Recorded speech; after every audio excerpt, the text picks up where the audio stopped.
శ్రీచక్రాన్ని ఆశ్రయించి ఏ దేవతలు ఉంటారు? శ్రీచక్ర స్వరూపానికి సృష్టి విన్యాసానికి ప్రత్యక్ష సంబంధం ఉంది అని అంటారు, నిజమేనా? నిజమే అమ్మాయి. శ్రీచక్రం శివయోర్వపు అంటుంది సాధనా మార్గం. నరం వర్షీయాంసం నయన మలినం నర్మసుజలం అనేటటువంటి శ్లోకంలో, సౌందర్య లహరిలో 13వ శ్లోకంలో స్త్రీ పుంస యోగాత్మకమైనటువంటి ఈ సృష్టి ఎలా ఉన్నది, ఎలా నిర్వహింపబడుతున్నది, యోగాత్మకంగా ఈ క్రమం ఏ విధంగా ముందుకు కొనసాగుతున్నది అనే వివరణ చేస్తూ, ఏ విధమైనటువంటి మర్మ సంభాషణాదులు లేకపోయినా కూడా తల్లి నీ ఆశీర్వచనం వల్ల అమోఘమైనటువంటి వశీకరణాల శక్తులు నాకు లభించాయి. నేను ఏది మాట్లాడినా లోకంలో వారంతా కూడా ఇష్టపడుతున్నారు. ఎందుకు ఇది కలిగింది? క్షితో షట్పంచాశద్విసమధిక పంచాశదుదకే.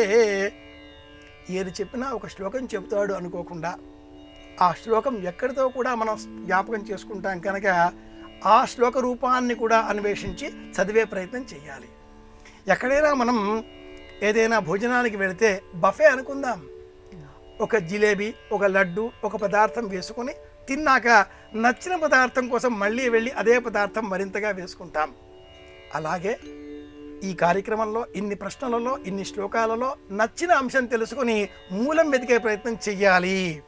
సౌందర్య లహరిలో 14వ శ్లోకం క్షితౌ షట్పంచాశద్విసమధిక పంచాశదుదకే.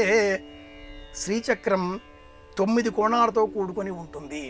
బిందు త్రికోణ వసుకోర దశారజుగ్మం శ్రీచక్ర స్వరూప నిర్మాణ రూపం ఇది. 5 కోణాలు పైకి, 4 కోణాలు దిగువకి సమయభామం. 4 కోణాలు పైకి, 5 కోణాలు దిగువకి ఒక రూపం, 4 కోణాలు పైకి, 5 కోణాలు దిగువకి ఒక రూపం.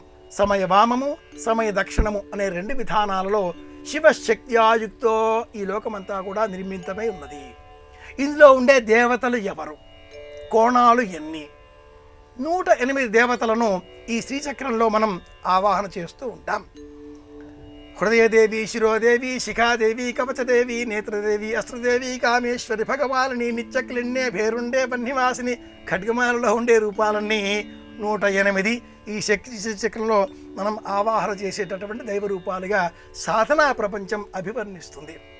అమ్మవారిని క్షుద్రదేవతగా, ఉగ్రదేవతగా, సాధనాశక్తి ప్రతీకాత్మకంగా ఏదో నాకు కావాలి అనే రూపంలో కాకుండా అమ్మగా ఆరాధన చేస్తే, లాలిత్యంగా అమ్మను మనం అర్చన చేసినట్లయితే మన వాక్కు సిద్ధిస్తుంది, ఆనందం లభిస్తుంది.